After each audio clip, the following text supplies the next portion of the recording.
Hi, I'm attorney Bill Bronchick, and in this video I'd like to share with you 7 valuable tips for making sure that a real estate offer that you make gets accepted, has the highest chance of it. You know, it's a competitive market right now. It's more of a seller's than buyer's market, but this works in pretty much every market to make sure that your offer gets looked at and gets accepted more often than not. And not necessarily with the highest price, and not necessarily be paying all cash and so forth.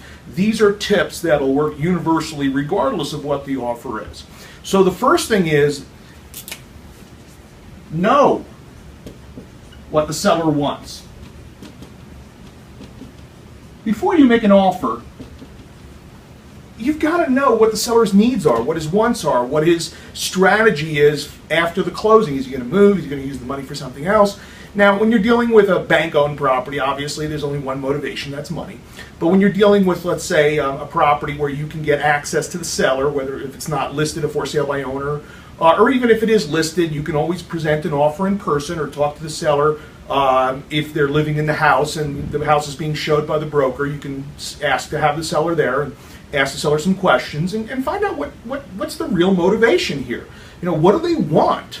It's amazing when you ask people what they want, the answers that you get. If you say, what do you want, and they say $200,000, well, that's not the real story. The real story is I want X amount of cash, and then after I pay off my loan and closing costs, I need that cash to do the following.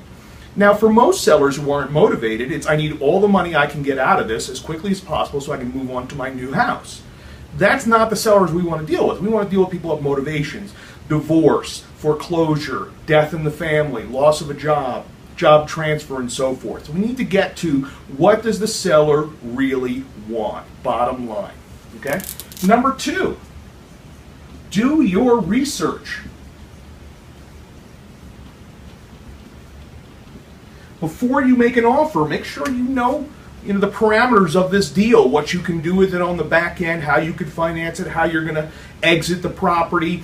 Do your due diligence and your research before making the offer. Now, there's certain research we have to do about the title of the property and inspection and so forth after we're under contract, but I'm talking about prior to making the offer. Do all the research about the neighborhood, about the parameters of the deal, and so forth as much as you can before making the offer. Number 3, if you're dealing with a FSBO in particular, you want to bring the seller into reality. And by the way, if you're dealing with a for sale by owner who has called you or you called them, you should deal with these 3 things over the phone and nothing else. Don't make offers over the phone. Don't mention price. Don't discuss terms. There's only 3 things. Actually, research is really after the call, so it's really 1 and 3.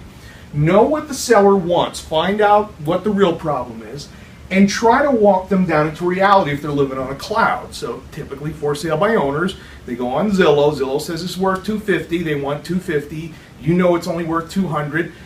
How do you get them out of the cloud? Well, you're going to have to reason with them a little bit and try to walk them down. Don't make an offer like I can only offer you $150 and you're asking $250 because you're going to scare them away. Just sort of walk them down off of their expectations, like, Mr. Seller, how do you know your house is worth $250? Or what you're asking. He may say, well, there's a house next door that's for sale for $250. And then you ask him some questions like, well, what does your kitchen look like? And what does that kitchen look like? Is it the same? Have your house been updated? Is there any deferred maintenance? And try to walk them down and make them understand, especially if it's listed by a real estate broker, it's going to sell for a premium because that 6% broker fee knocks it off. So you can knock them down from $250, 6% right off the top for the realtor, minus repairs that the property would need to be comparable, minus the factor of uncertainty of or actually certainty in terms of your offer of very few contingencies, which we'll discuss in a bit, and closing quickly and getting rid of the problem. And that all has value. So you try to walk them down the best you can to get them into the reality of maybe it's worth $200 or $200 less or less than $200, depending on the condition of the property. So you want to bring the seller down to reality before you even consider making an offer. Don't lowball and then justify your lowball. Walk them down to reality and then make your offer below that. Number 4, leave room to negotiate.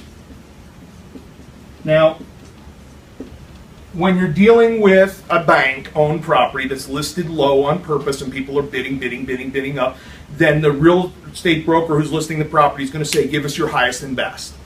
And, in that realm, there's not a lot you can do.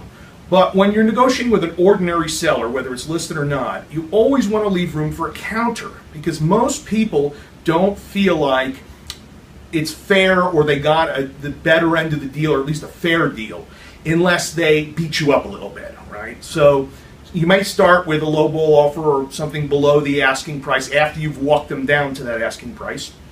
And then they'll counter you, and then you counter back, and finally you get to the point where you really want to be in the first place and they think they beat you up.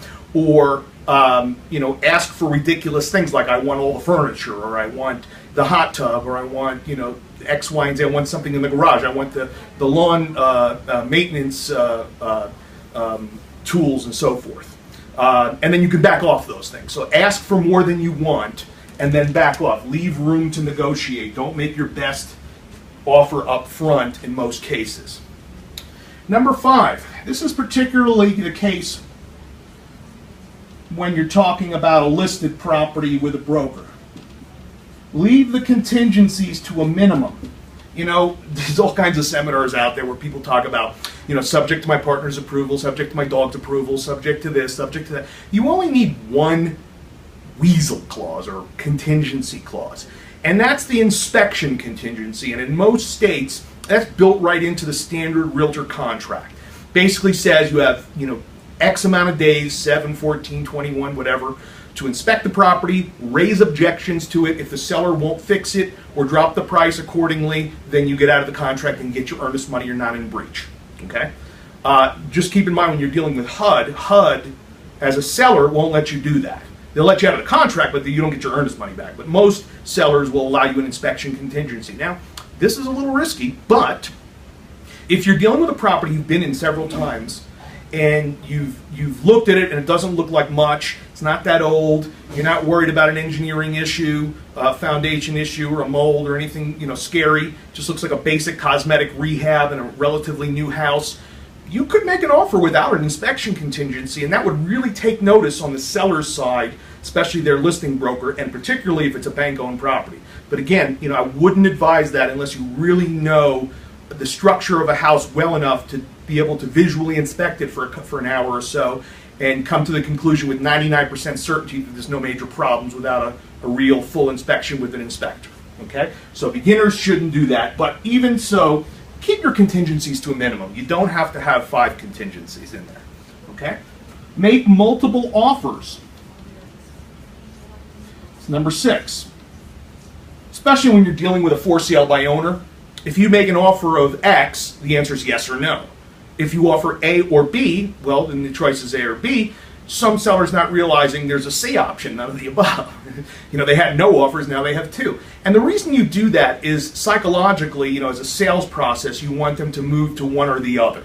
So when you want the seller to carry terms, what you're going to do is you're going to make a really lowball cash offer, so that stings, and move them towards the offer with the terms. And by the way, in the order of things, make sure you make the terms offer first with the higher price, because if you make the cash offer, they may be so ticked off they don't want to hear about the offer.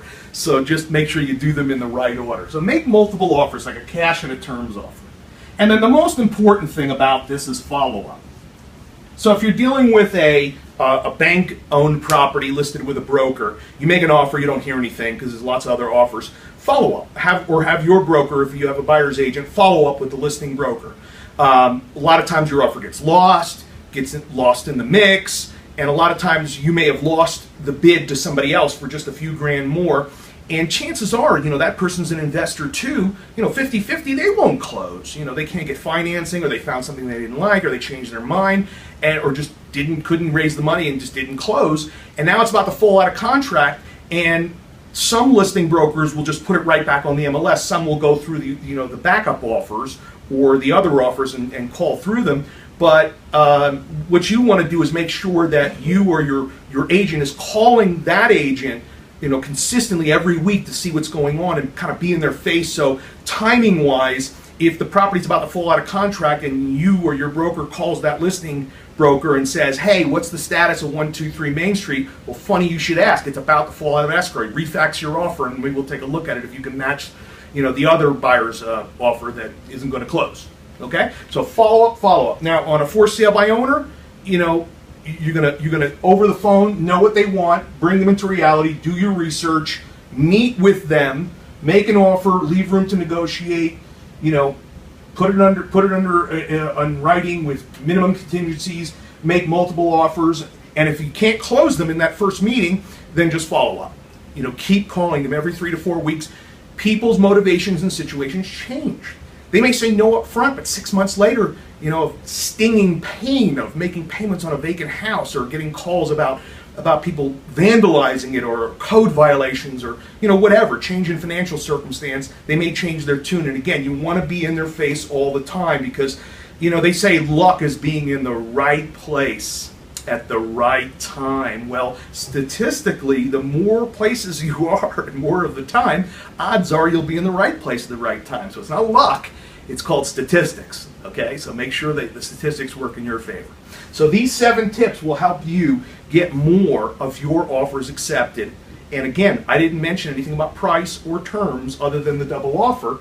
These are just the strategies to make sure, more than likely than not, your offer gets accepted. In another video, we'll talk about negotiating the offer, price, and terms.